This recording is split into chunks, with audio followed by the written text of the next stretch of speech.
Boa tarde, pessoal, tudo bem? Hoje nós vamos falar sobre um personagem bíblico que teve um grande relacionamento com o apóstolo Paulo, cuja história está no livro de Atos e também, principalmente, na carta aos Filipenses. O nome dele é um nome muito diferente. Eu, pessoalmente, nunca vi ninguém com o nome dele. E acho que vocês não viram também, não. Sabe como ele se chamava? Epafrodito. Epafrodito. Pois é, ele não era judeu, ele era da região da Macedônia e ele fazia parte da igreja de Filipos, que foi uma igreja que nasceu na casa de Lídia. Lídia era uma mulher da alta sociedade e na sala da casa dela nasceu a igreja que se tornou a igreja de Filipe. Epafrodito, ele era irmão, companheiro e cooperador. Vejam que aí eu já estou citando três qualidades e que ao citar essas três qualidades, vocês já podem ir pensando o caminho que nós vamos tomando nessa reflexão. Irmão, companheiro e cooperador. Isso está em Filipenses 4:18. Quando Paulo estava em Roma, tinha ido para lá, estava preso, não vivia numa prisão do Estado, mas vivia tipo numa prisão domiciliar. Paulo começou a passar por várias necessidades. E escreveu para a igreja de Filipos, que era uma igreja que, por algumas vezes, já tinha ajudado Paulo em situações semelhantes àquela. A igreja, então, se reuniu e juntou o que Paulo necessitava, fez um levantamento do que Paulo necessitava ou poderia necessitar e resolveu mandar isso para Paulo. Mas teria que ir alguém de Filipos até Roma.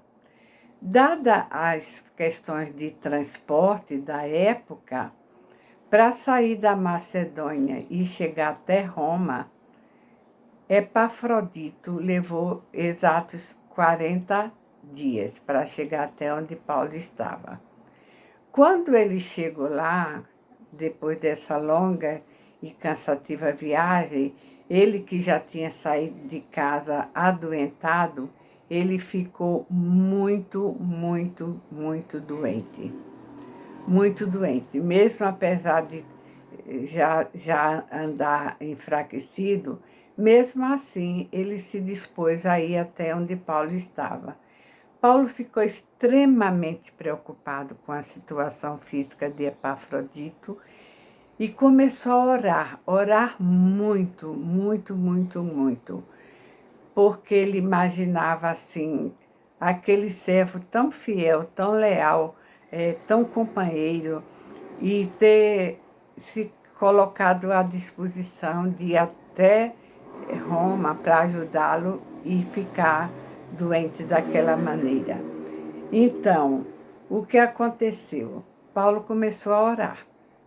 Paulo escreveu para a igreja, mandou avisar o que estava acontecendo, agradeceu à igreja pela ajuda que a igreja mandou para ele, mas pediu que orassem por Epafrodito, que estava bastante doente. A igreja ficou muito preocupada quando soube da doença de Epafrodito, muito preocupada. E a igreja começou a orar e orar muito. E quando Epafrodito soube que a igreja estava preocupada porque ele estava doente, ele passou a ficar preocupado porque a igreja estava preocupada com ele. Veja como se forma círculo aí. Paulo preocupado com Epafrodito, que está doente. A igreja preocupada com Epafrodito que estava doente. Paulo, a igreja preocupada com os dois e os dois preocupados com a igreja. Então, os três entre si, uns preocupados com os outros. Então, a que conclusão nós chegamos? Chegamos que a conclusão primeira de que a comunhão fraternal, a comunhão de irmãos, fraternal, irmãos, ela deve existir entre os servos de Deus. Todos devem viver o amor fraternal, ter o amor fraternal, sentir o amor fraternal. A outra conclusão que nós chegamos é que a igreja deve ser cuidadosa no atendimento às necessidades de seus líderes. Porque ali tinham dois líderes, tinha Paulo e tinha o Epafrodito.